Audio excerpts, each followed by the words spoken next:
And welcome everybody. It's Friday fun day, and Friday it is. Oh, we'll be opening these soon, very soon. I've got my bike helmet ready for a bike ride, and we've got Phil sitting in some cool resort somewhere beautifully, and I've got Madeline sitting by the beach, and I'm sitting in Sydney Harbour. So welcome guys, Friday fun day. Gee, do we need this? Good to see you again, Sean. Good to see you, Madeline. Hey guys. Well, before we kick off some fun, because I think it's been, I'd like to quickly touch it upon just how exhausting it is to do Zoom, Hangouts, Skype meetings. When this is our only form of meetings, I think I'm zoomed out. I'm Googled out. Guys, I'm sitting in front of a screen back to back. Skype, I have to smile the whole time. I need to sit straight. I can't touch myself. It's exhausting. Guys, how do you find it? Good, bad, and are you also needing this Friday fun day with all these Zooms and videos every single day? I've been looking forward to this Friday fun day the entire week, to be honest. I've been back to back in Zoom meetings, in Skype meetings, in team meetings. Yeah. I think I reflected upon that yesterday. I think my eyes are turning into some sort of a square. Yeah, it's just crazy. It's Phil, you said it pretty neatly before, just before we started here. Yeah, I think you guys are suffering like very, very many people. We've gone into this lockdown mode, and corporations all around the world are just absolutely obsessing. They've discovered this new toy, and they've got to say, we've got to play with this toy. We've got to play with this toy, and it doesn't matter whether it's the right toy for the task. It's we've got the toy. We better play with it. For years, I've been helping people tame the technology, and this, I think we're just in another chapter of needing to tame some technology. You're absolutely right, Sean. You don't need a webcam for a number of the kind of conversations that we guys get involved in. We certainly don't need the number of meetings full stop. And there's a lot of very simple habits you can get into, so what's the outcome? What's the cost? And doing some very quick maths. Is the cost of the meeting, greater or less than the cost of the value of the outcome you're going to get from it? Yeah. Particularly if you're working in financial services sector, just do some cost benefit analysis and say, do we really need the meeting? It's a great way of starting. But for others, if it's going to be a technical conversation, you don't need a webcam. You just need to concentrate on the spreadsheet. Yeah. If it's a presentation you're working on together, just share the presentation. You don't need a webcam. So think very carefully. What is it you're trying to do? And as you say, if you can turn off the webcam, turn it off, because when you do need it, you want people to be up. You do want people to be smiling, and you want people to be paying attention. Well, it's finding the balance, because we talked about last week with Madeline in terms of, having, when her team said that having the camera on was something which you prefer. But, and here we are, but at the same time too, when you're always on, because as Madeline, you say, like last week, you have back-to-back meetings. Well, like this week too, I'm always on, so that your eyes become square, because you're either watching a webinar or a podcast or attending a meeting on Zoom. You're staring at a screen, sitting down or standing up for days on end. Whereas normally at work, you're walking around, you're going to the cafe, you're engaging differently. So I think it's finding the balance. Or Phil, what's your advice coming from the coach of remote and virtual learning? Is that you talk about earlier taming the technology? Can you I quite like that. Can you elaborate about how we actually do this in practice? Well, get down to the absolute basic, the fundamentals of running your meetings. What's the purpose? What's the outcome? What's going to be different at the end of it? And if it's personal, you're talking sensitive subjects. Of course, you need a webcam. You want to see the reaction of the other people when you speak, and you want to be working with that in order to actually have the best possible conversation. If you're preparing a presentation, guys, you really don't need to see what the other people are doing. You just need to make sure they're paying attention. So just think, what is it you're trying to achieve? and use the technology accordingly. Email still has a tremendous value for shipping vast amounts of information from one place to the other if you don't need a reaction from it. But if you need a reaction, you need faster interaction. The fastest interaction is through a webcam, but you don't always need fast interaction. Yeah, but that's it. I know, Madeline, how your calendar is improving from last week with the tips that Phil gave. But I know for myself that it's rotating between the phone and then on the webcam and then phone and as I say, Phil, like, can people send you an email, or just things don't have to be purely talking just because of you're at home, so I can grab you easily. It's just, it seems to be a bit over the top now, because everybody knows that, well, you're not be going anywhere, so I'll give them a call, get you on a Zoom. So I think it's important to say, think before you need, what is the right format here, and do I really need to speak to them or connect with them, because of, everybody is getting overloaded with this digital stimulus or digital overload.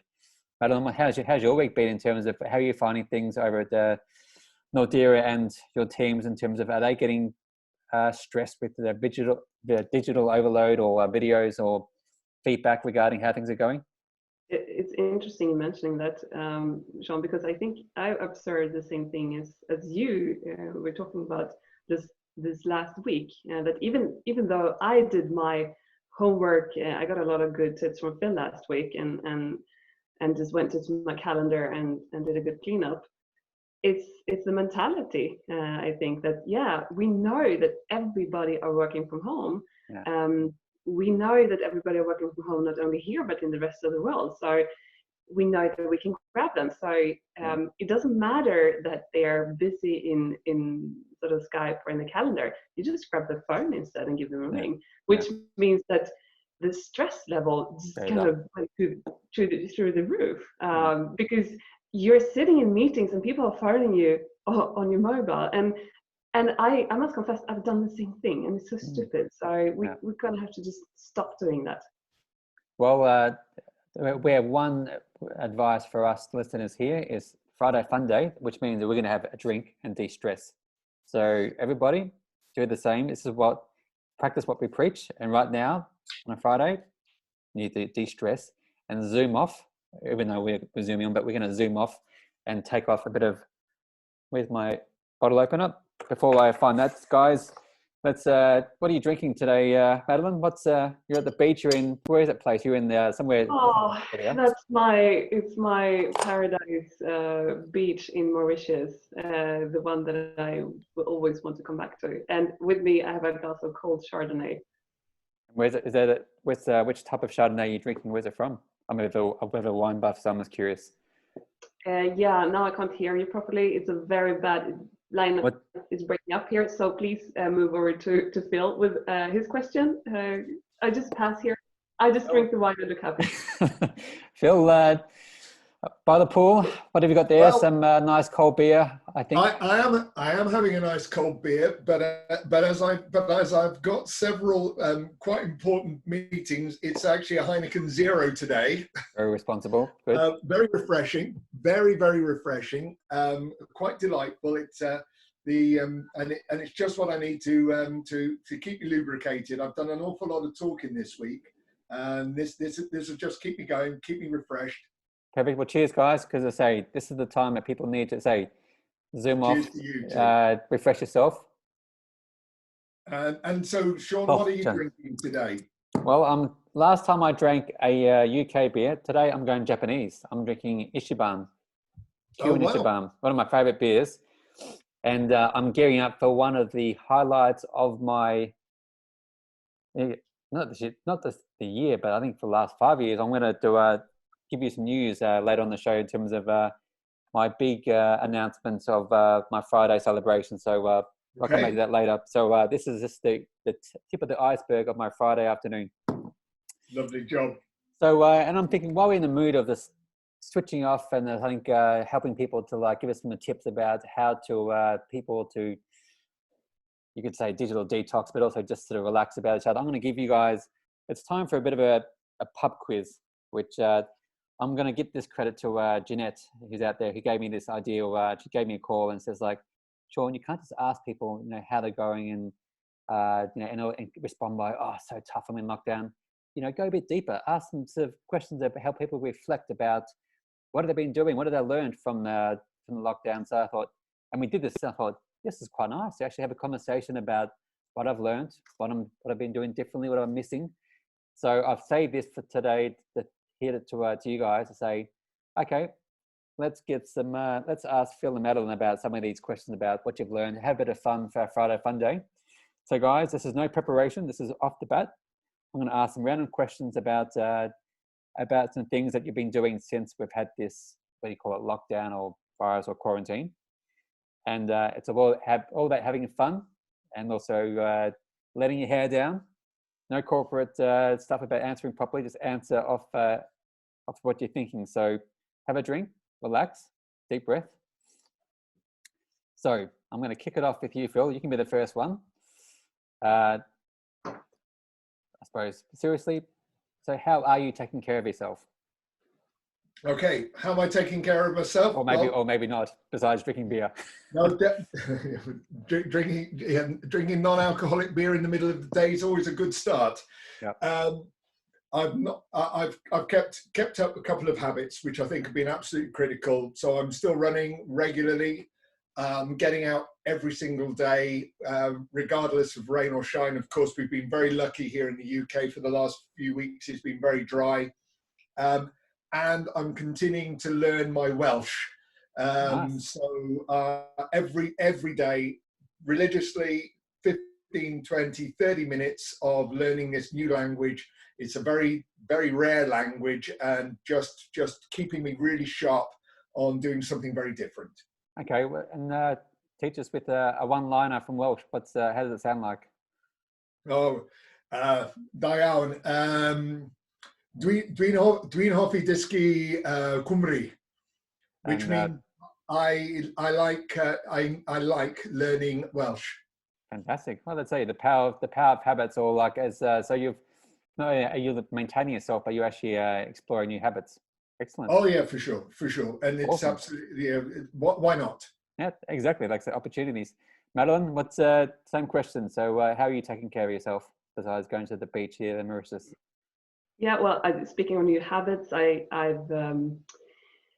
it's double-sided for me. I kind of picked up the habit of eating a lot of junk while sitting at home, cookies, candy, stuff that just is absolutely stupid. But I've done this.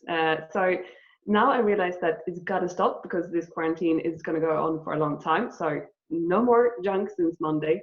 I had a relapse yesterday, but we don't have to talk about that. I'm doing. Actually, what I'm doing is also what Phil mentioned, because now you don't have to commute. Yeah. You can actually go out in the morning and use that commute time by taking a walk, or in my case, I take a run around the lake, which is just absolutely amazing. That is something that I don't have time for when I had to commute to the office. So trying to pick up those small things that are good habits, and I'm quite keen to see what I can keep when all this is over. Fantastic. Okay, and now going a bit more into your house now. So Phil, back to you. What part of your home space have you come to appreciate the most? Yeah, I think I've tried to pimp my office here. As you can see, wonderful decoration in the background now. But no, I think the home space that I'm enjoying the most is where my guitars are, where I can just go and escape, pick up a guitar, and just lose myself in an hour of indulgent going through, learning new songs, and just really appreciating this lovely little room that's got my guitars in. Fantastic. And Madeline, how about your house? What's been your favorite? Yeah, well, it's much more boring answer than you feel, because I don't learn anything. But I learned to appreciate my small little corner from where I actually have my desk now in the house, and I put up a lot of the kids' paintings and so I kind of made it my own little cave. Yeah. I appreciate that corner much more than I did before the quarantine, where I just saw this as useless, really boring corner. So yeah, but I do hope that when the sun comes out, and if we're still in quarantine, that I could actually take a few meetings on the porch in the sun. Nice. Yeah, And that will be my new favorite corner That's of the good. house. Variation and mixing it up. That's what we talked about. Perfect. Okay, now coming to the this. Now you have to be honest here. This is where totally no lying allowed. What surprising thing have you been stocking up on? And I don't mean toilet paper. Phil, to take us out. What's your what have you been hoarding? Well, we tried desperately not to hoard. I mean, and it sounds really boring, but I did notice that we've got a lot more pasta in the cupboard now than we've had, and a lot more pulses. You know, borlotti beans, cannellini beans, butter beans, and I am thinking, you know, if we one day we decide to eat all of these, I will be very glad to be working remotely, and so will all my colleagues. Yeah, fantastic. But your background is Italian, Phil, so you have an excuse, don't you, isn't it? So you're just be coming back to your grassroots. So that's okay. You're right. Adeline, what have you been hoarding in your house over there? Well, continuing on the unhealthy side, I chased down the ice cream truck, and I was thinking that if I'm going to be stuck here for a few more weeks and months, I need to kind of stock up my ice cream level. So that's besides toilet paper. Obviously, as a Swede, you bought enormous amounts of toilet paper. Well, I think that all came from. I have to admit, us Australians. But I'm not putting my hand up for being one of them. But the way they on Instagram when they had the rush of toilet paper from trolleys, so and then the rest of the world sort of followed in terms of there's a shortage of toilet paper, but let's not go there. Okay, so can I just add to that, because as a Swede, that's really stupid, because toilet paper is like the one thing that we actually do make in Sweden. Exactly. So if there ever going to be a shortage, it's going to be of beans, it's going to be of fruits, it's going to be of everything else, but not toilet paper. So there was it just doesn't make sense as a Swede to go and buy toilet paper. Well, I think it comes back to the underlying part of the show in terms of about using your brain, common sense. And this way, sometimes people, rather than being glued to your video or Instagram, sit back and saying, is it really going to happen? So there's more to life than social media. Okay, so now we're off to story time. What's a story from a book or a movie or an article or a conversation that has captured your attention lately? And why did it capture your attention? Phil? Oh, can you ask Madeline that question first, please? Okay, Madeline? And I was so happy that Phil got the question first, to be honest. Can we pause on that one? We'll come back to that one. Okay, so I suppose to come back, this is similar to your earlier questions, Phil, but maybe another one. What habit have you started or broken during the quarantine? So maybe is there any habit that you've started that you have broken, Phil, that you've started some new ones? Have you become a bit lazy and sort of done things which you used to do before quarantine? I think the habit that was broken for me by the lockdown was going to the pub in the evening. Yeah, please don't mention that. Which you know, I've got to say was marked a wonderful transition from working into not working. And as a consequence, we have beer in the house now, which we didn't have. But we still try and have a ritual of, you know, we get to the end of the day, right? We'll have a beer, and it marks that transition from the non-work from the work into the non-work. But I miss the pub. Yeah, I think like a lot of us too. Both not just the beer, but also for the social interaction of, as I say, talking about sport, just asking like today. How's your week been? And just that venting out your frustration or celebrating success. So I'm with you on that one. Madeline, habits broken, created, new, old? Yeah, besides from the just not very good candy habits that I gained and then broke and then gained and broke again. I actually have a good habit of taking a walk, an early morning walk, together with a good friend of mine around the lake, and that is something that I know I won't be able to have once this is over, but that I truly appreciate, because you Yeah. not only get sort of walk and some fresh air, but you get some new perspectives. And when just sitting inside in your cramped house, then you can do that the entire day. And Gives me more. just to make people aware of the situation here, because you're not breaking the rules here, Madeline. You're not going out behind the scenes and breaking them in the lake.